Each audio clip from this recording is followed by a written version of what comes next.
Talmudim Way, adding cultural, historic, and geographic significance to your walk as a disciple of Jesus. Welcome to Lesson 3 in Gospel Backgrounds. This one is entitled Genealogies, and we'll be looking at Matthew 1, verses 1 through 17, and Luke's genealogy in verses 23 through 38. We always want to start with Acts 17:11, where we're told that the Bereans received the word with all eagerness, yet they examined the scriptures daily to see if these things were so. So it's a trust but verify model for sure. And in this case, we have the two different genealogies. We just aren't told why. The Bible doesn't come out and say this is why there's two different genealogies. So it's up to us to search the scriptures, and we come up with best guesses. Now, the good news is when we do this, when we do Acts 17:11 research or diligence, we're going to go into parts of the Bible that we may be unfamiliar with.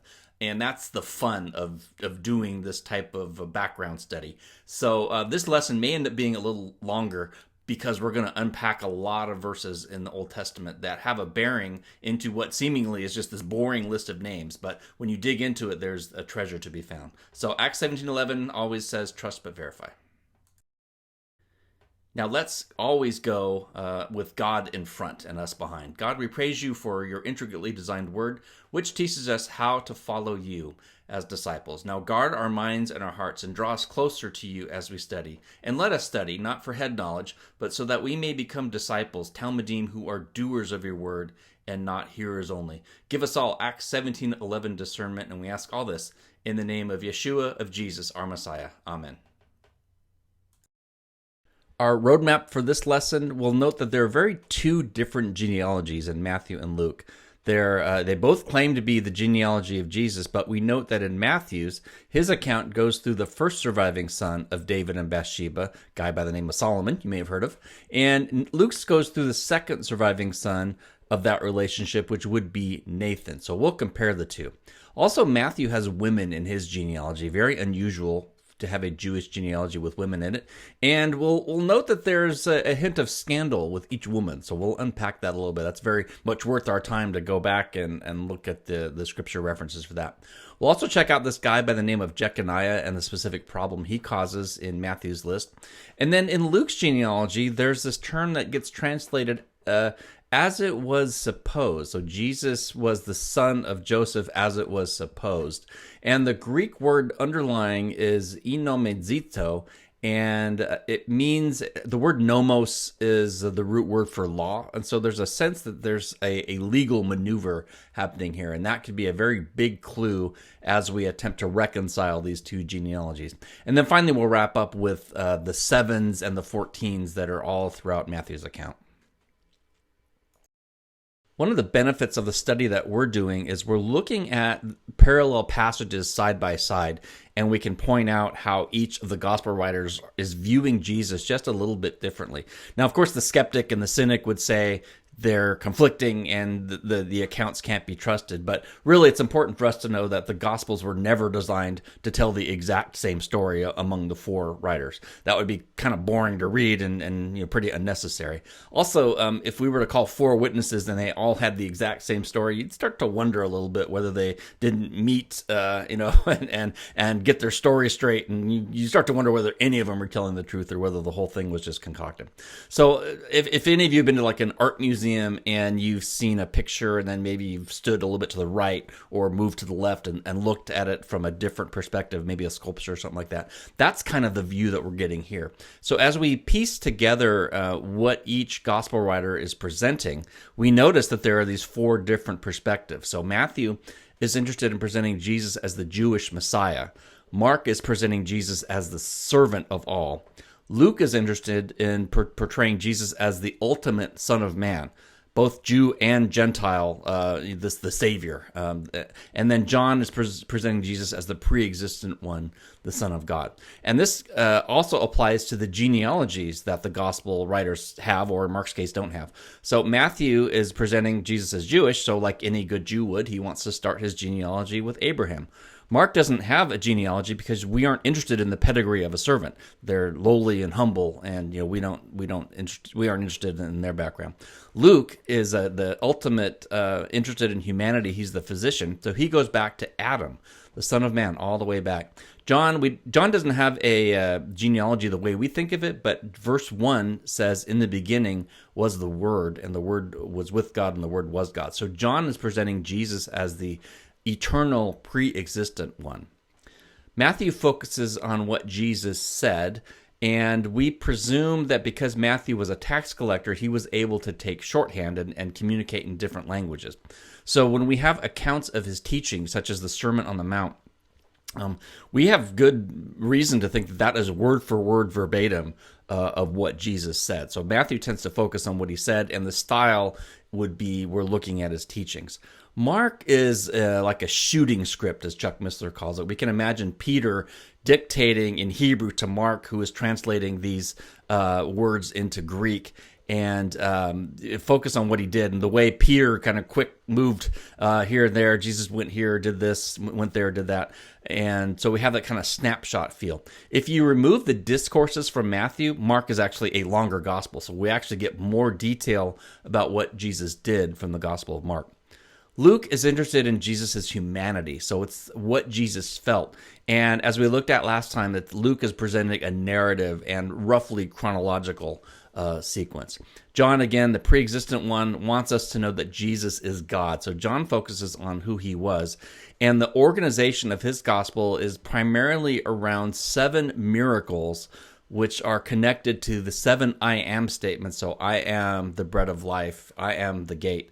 And all of that. And then there's 7 discourses around those miracles.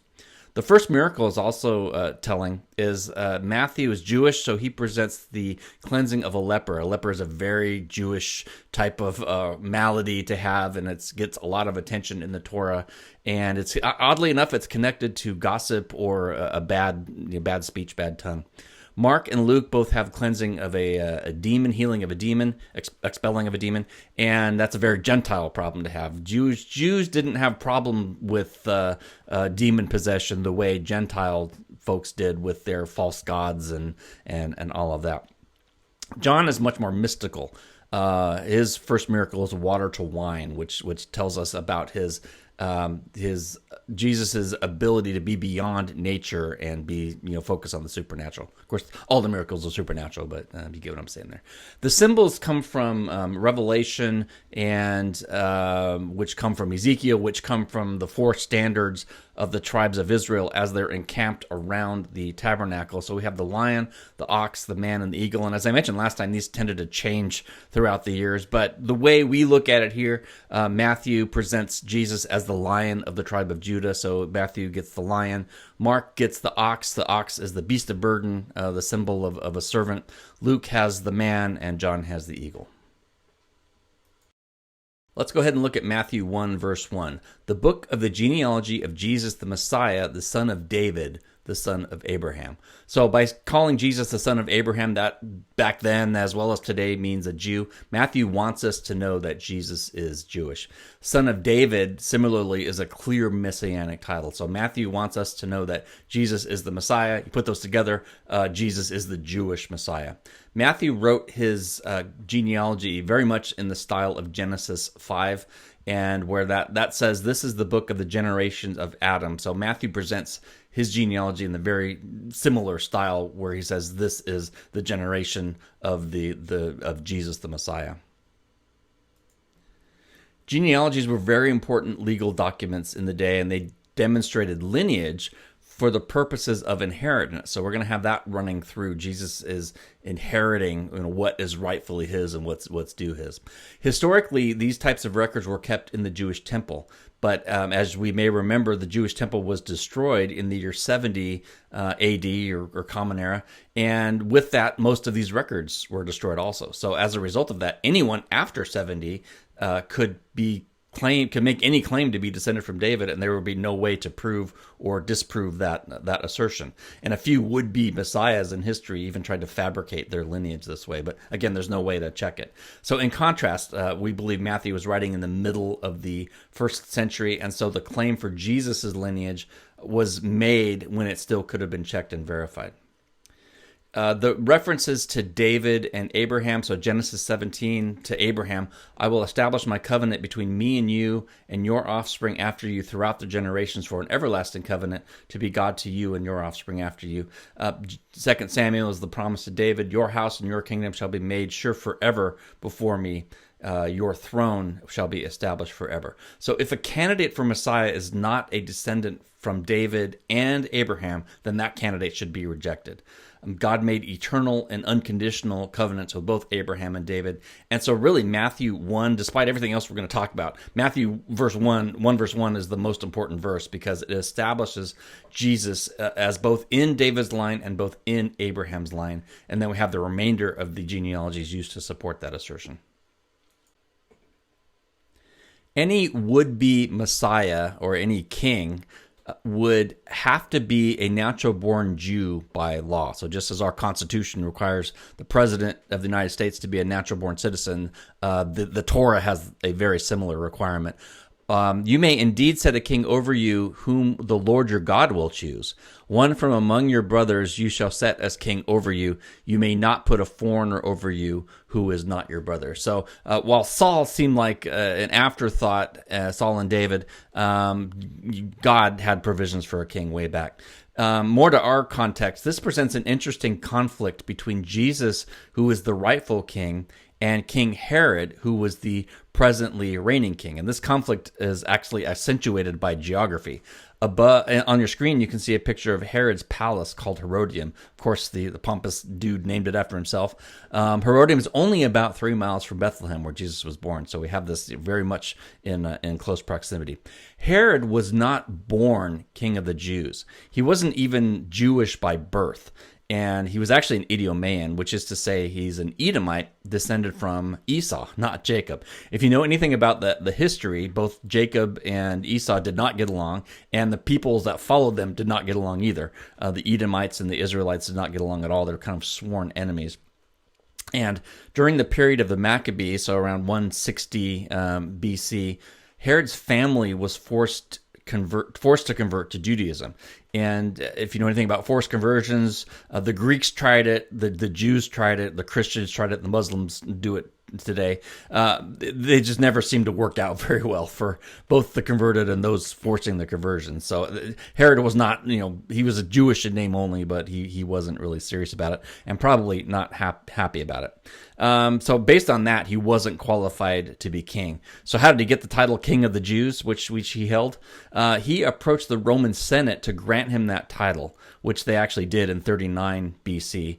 And as an irony of history, Rome didn't even control the area at the time. The enemy to the east, the Parthians, controlled it. And so Herod was tasked with pushing the Parthians out and securing the area for Rome. Now, this adds some possible intrigue to what we'll look at in the next lesson with Matthew 2.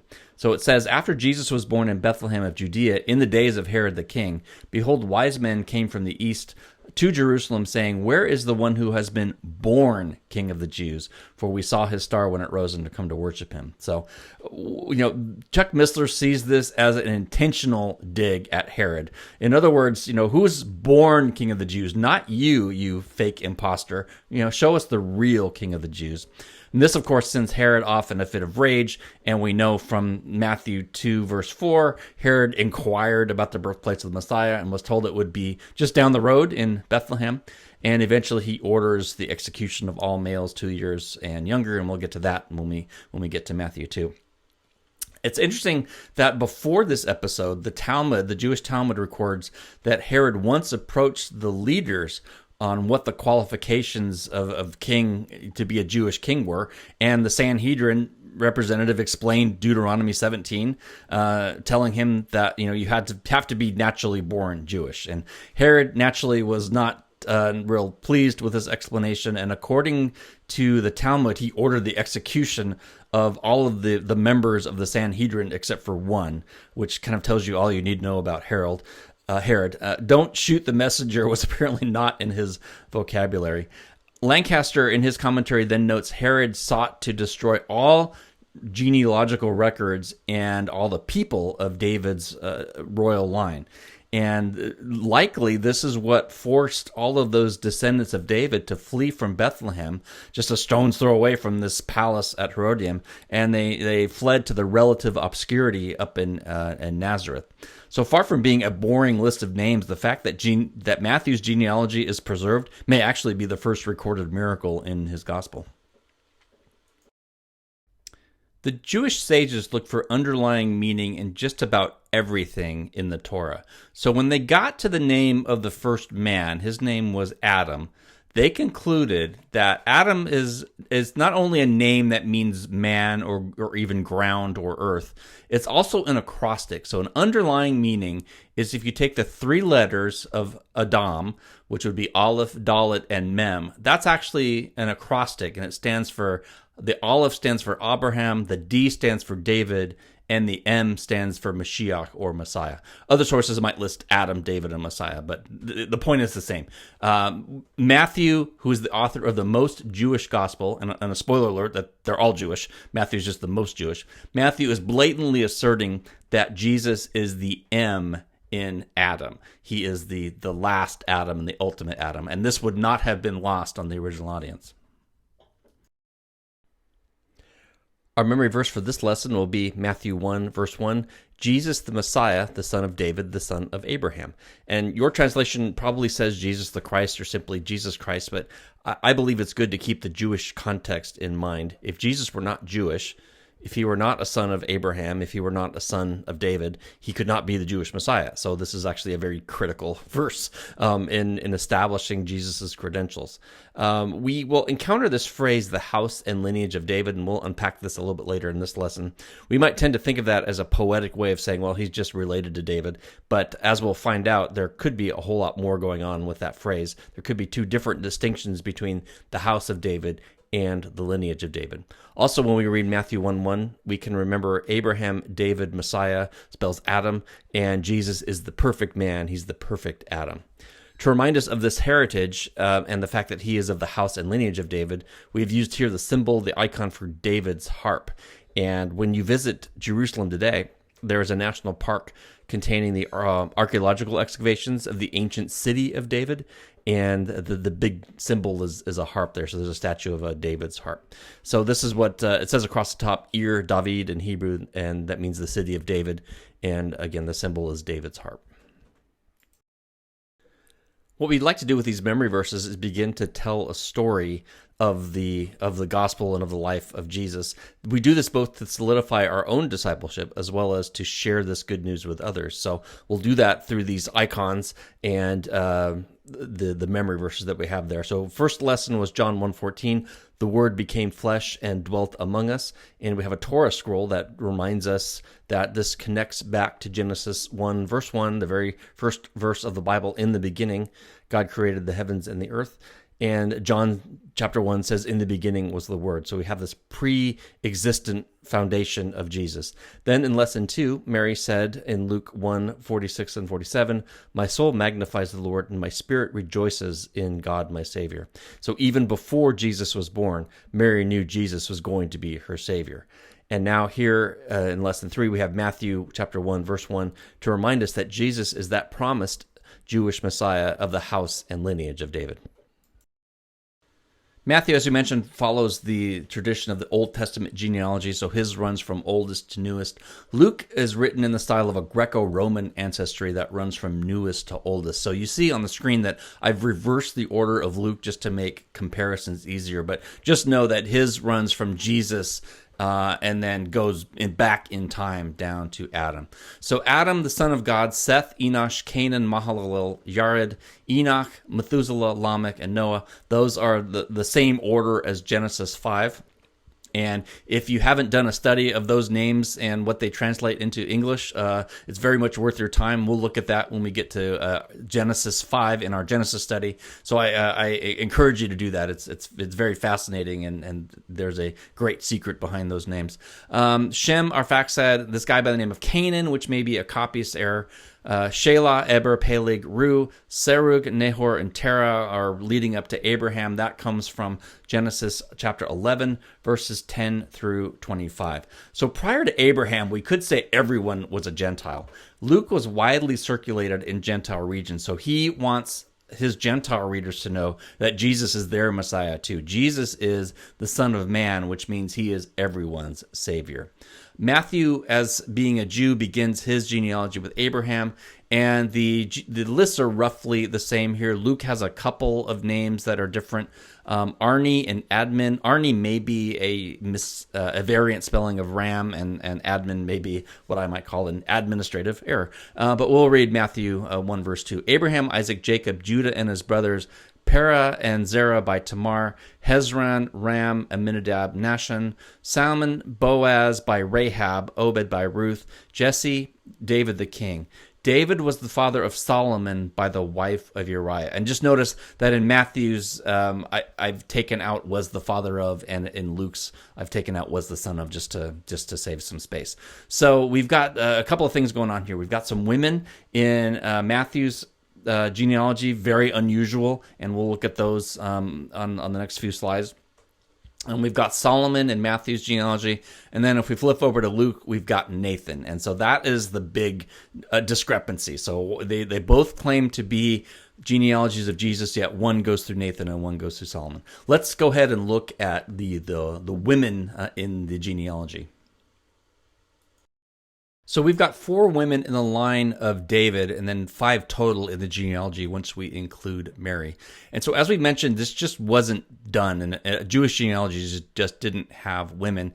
And one other interesting note is that if you look at these women, they're all tainted with scandal and perhaps some behavioral impropriety. So some people call the women in Jesus' genealogy the bad girls of the Bible. So we've got Judah and Tamar, Rahab, Ruth, the wife of Uriah, which is by reference Bathsheba, and then Mary, who's was so scandal-ridden that Joseph himself was ready to divorce her quietly. So I'm going to piece this out, and we're going to do this in a separate video, just so we don't bog down the main study of the genealogy. But go ahead and look for the supplement on the bad girls of the Bible, and we'll continue with the genealogy in Matthew 1, verse 7.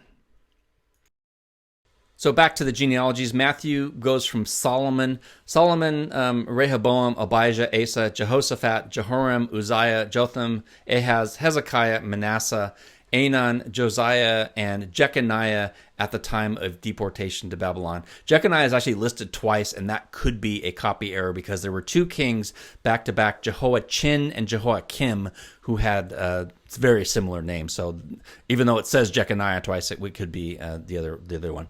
Note Hezekiah and Josiah, widely known as the 2 good kings in the line that followed in the footsteps of their father David. They instituted a bunch of religious reforms and tore down the high places. And they were each was immediately followed with Manasseh and Jeconiah and Jehoiachin were some of the... Manasseh is probably the worst king of the lot.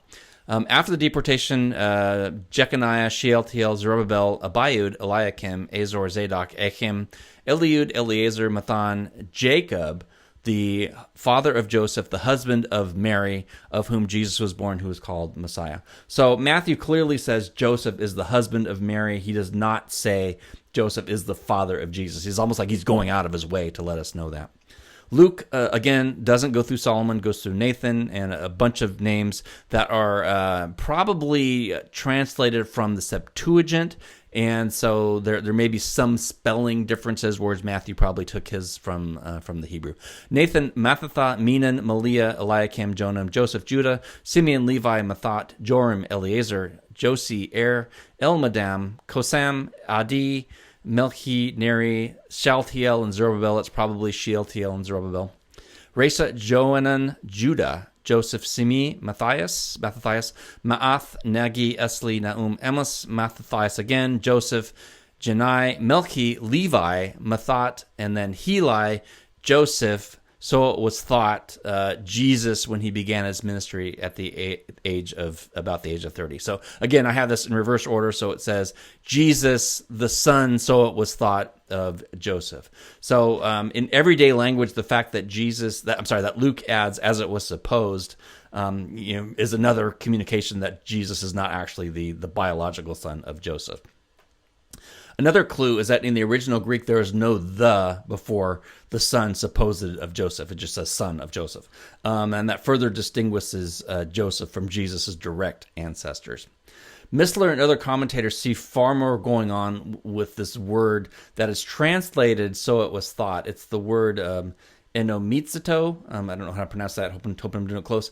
And it has the word nomos, meaning law. And so Missler and the other commentators speculate that there was some kind of legal maneuver, probably an adoption, relying completely on the Torah's rulings of either the daughters of Zelophehad or the Levirate marriage. Something like that is going on here. We aren't told exactly what. But this is further authenticating Jesus as the rightful heir to Joseph's line, giving Jesus claim to the Davidic line without being the son of Joseph. And we'll look at why that's important on an upcoming slide. But first, let's look quickly at Babylon. So I'd be remiss if I didn't talk a little bit about Babylon. You can see the map on the screen of quite some distance where the people were carted off. It was just a big, big deal to the Israelites, and it's just part of their culture. And so it's sort of like Gettysburg, Pearl Harbor, JFK assassination, 9/11, those types of big events in American history. That's kind of what the Babylon captivity is on to the exponential degree is to the Jews. And so we just have to imagine the people's shock at the conquest and just how traumatic it must have been. And a few years later, this whole scenario is going to replay itself in the year 70 when the Romans destroyed Jerusalem. And we'll see this tie-in when we get to the book of Revelation, where a code word for Rome is Babylon, because they both destroyed the temple and they both destroyed the city and the sanctuary. But let's look at this guy, Jeconiah. So Matthew includes Jeconiah in the royal line of Messiah, but there's actually a pretty big problem. In Jeremiah 22, God is so fed up with Jeconiah, he puts a curse on him and his offspring. Write down this man as childless, a man who shall not succeed in his days, for none of his offspring shall succeed in sitting again on the throne of David and ruling again in Judah. So this is what we would call a blood curse. No man after Jeconiah will prosper. And as Chuck Missler says, how can Jesus rule as King Messiah if that same royal line is cursed? So as Chuck Missler says, we can imagine Satan and his demons like rejoicing in the halls of hell. They finally polluted the royal line and prevented the Messiah. All those attacks on Adam and Eve and Cain and Abel and Judah and Tamar and David and Bathsheba that we looked at, to the countless other times that Satan tried to wipe out the line, we finally did it. We finally prevented the Messiah from ruling. God got so mad at this guy, he pronounced a blood curse. And then as Chuck says, next we need to imagine God turning to his angels and saying, watch what I do next. In other words, read the fine print. No offspring of Jeconiah shall sit on the throne of David. And so let's put all this together. And this is only a speculation, but this appears to be the one held by most Protestant commentators, though it's not without its complications. So we've got this problem of Jeconiah, and we have this weird word, enomizito, reckoned as by law. So the conclusion is that Matthew is presenting us Joseph's genealogy, and Luke is giving us Mary's genealogy. And again, this is just a speculation. Always Acts 17:11, do your own homework. So Matthew is presenting Jesus as the Jewish Messiah, the Jewish king. His genealogy, as we mentioned, begins with Abraham, the father of the Jewish people. He is presenting the legal and the royal line through Joseph. And another clue to this is in his gospel, Matthew hardly mentions Mary, but he focuses a lot on Joseph. And we're going to see that in the next passage when we start the next lesson. The virgin birth directly circumvents this blood curse on Jeconiah. And yet also through the adoption procedure hinted at the word enomizeo, Jesus has every right to David's royal line, just as if he were Joseph's natural son, which he isn't. So he avoids the curse that way. And so this is the house of David, the royal line. And of course, the virgin birth also avoids the original sin that happens anytime a human X and a human Y chromosome merge. So we've got Joseph being the legal father, but not the blood father. So Luke presents Jesus as humanity. Jesus is the perfect man, the last Adam, and the savior of all humanity. His genealogy goes all the way back to Adam, the first man. The enomizeo suggests that Joseph adopted Jesus, or potentially there was some other type of adoption, leveraging those laws that we talked about earlier, the daughters of Zelophehad, Numbers 27, or the Levirate ruling in Deuteronomy 25, or some combination of that.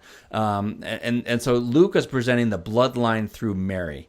And it's interesting that in his gospel, Luke focuses much more on Mary and barely mentions Joseph. So we've got some speculation going on that one is Mary's line and the other's Joseph's line. So this would be the bloodline or the lineage of David. So we're told that Joseph is both of the house and lineage of David in Luke 2 verse 4. And this we kind of take that to mean, well, that just means that they're related to David. I actually think there may be more going on. They're actually two different things. The house of David is the royal line. The lineage of David is the bloodline. So Jesus is also of the house and lineage of David, but his line, his lineage goes through Mary and not Joseph. So he does not contain the curse. And this is why that the virgin birth is much more than just a simple sign of the Messiah.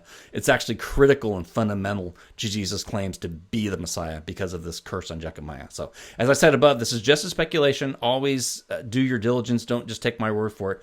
Good scholars have different views on this, and we actually go through some of those on the website. I won't take time here. We're already running a little long, but this is the prevailing theory among Protestant scholars. We mentioned earlier, the skeptic would say, see, the Bible's full of contradictions and just can't be trusted. And in my opinion, that's an intellectually dishonest answer, because unless a witness is giving us a reason to think they're lying or they're crazy or delusional, we should give them the benefit of the doubt. What they're recounting is the truth that they see it, and as we work to uncover these things, there's often some blessing, and we learn more about the Bible. So Hebrews 11:6 says, God rewards those who seek him. In the ESV and other translations say those who diligently seek him. So when we have these mysteries that are just require some research and digging to find out what's going on, and we come up with theories as the best we can. There are some other reconciliation theories I mentioned. I have some of these on the Talmudim Way website if anyone's interested. Most notably, Jewish tradition holds that Jeconiah actually repented. Those commentaries note that Jeconiah was not actually childless, as the Bible actually records his offspring, Shealtiel and Zerubbabel. So therefore, they would say there's no need to circumvent the blood curse. That's just not necessary. As a counter argument, we could say, well, none of those children actually reigned as king of Judah. Some were lower level administrators, but that's not the same thing as reigning as king. So David's line may have continued, but his descendants no longer possessed the throne. So there was no throne of David after 586. There was no throne of David at the time of Jesus, and there isn't today. But read Revelation 19, and that's where the throne's going to be reinstated. So I believe Hebrews 11 tells us to be diligent students and diligently seeking him, but also let us remember the words specifically regarding genealogies. Avoid foolish controversies, genealogies, dissensions, and quarrels about the law, for they are unprofitable and worthless. So let us strive to be diligent seekers, but not engage in foolish and worthless controversies, especially about genealogy. So I would say, however God chose to authenticate Jesus' claims to be the Messiah, we're very thankful that he did. So now let's pick up the last verse in Matthew's genealogy, and then we'll close this out.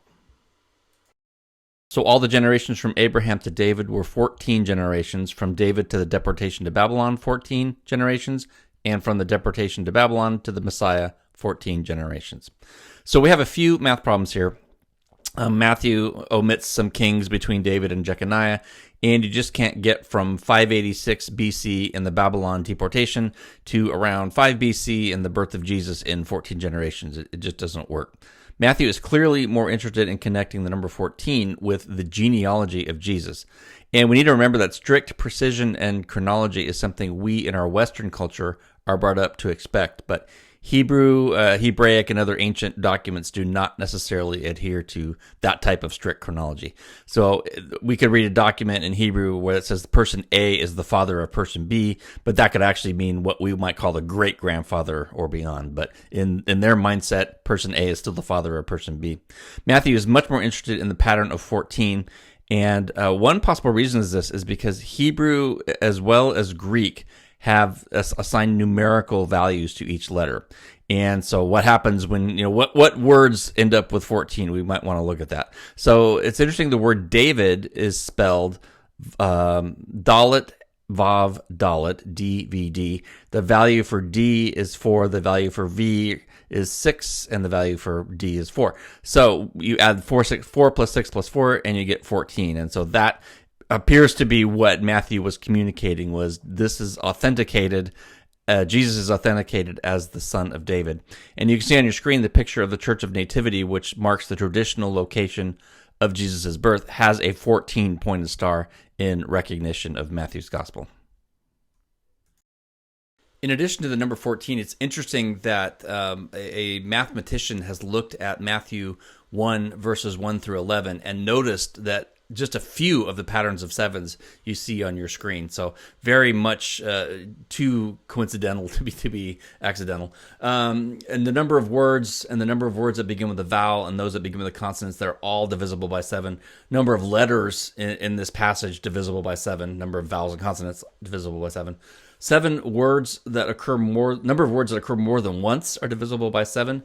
Number of words that occur more than one form, number of words that occur only in one form, the number of nouns are divisible by 7, and only 7 words are not nouns. The number of names, the number of distinct male names, and the number of generations are all divisible by 7. And conservatively, it's been estimated that the odds of this happening by random chance are basically 1 in 282 million. And it's probably more than that because of the intricate design. So this just couldn't happen by accident. And if Matthew wanted to try to do this, it would have been very difficult to orchestrate this. So again, it's just an evidence of design by the Holy Spirit. So some closing thoughts. If you've been one that has skipped over these genealogies in the Bible, did you gain anything by this type of study we did?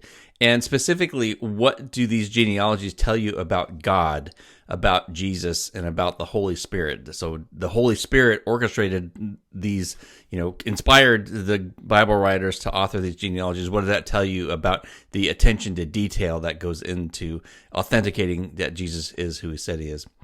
Next question is, after pronouncing the blood curse on Jeconiah's line, it did seem for a moment that Satan had won, but of course, God has a plan. And so use that knowledge to think about a time in your life where maybe you lost hope and you didn't think God was going to work, only to find that, to save the day at the last minute, God had a plan for you. And think about how you can use this testimony to strengthen your faith for the next trial. Our memories are actually really bad at this.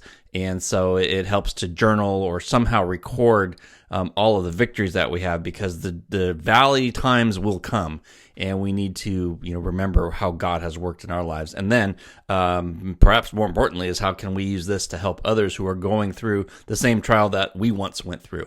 A lot of times I think we go through our specific trials just so we are available then to help others who will be going through that same trial.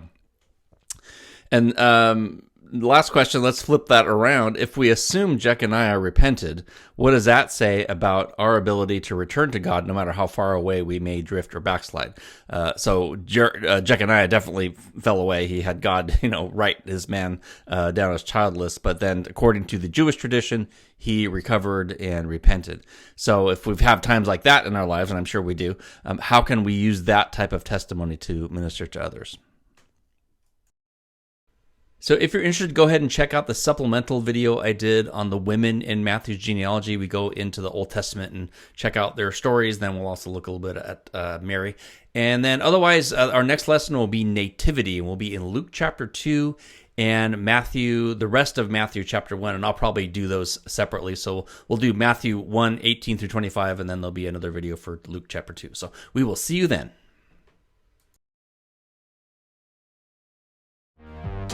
We hope you've enjoyed this lesson. For more information, find us on the web, www.talmudimway.org.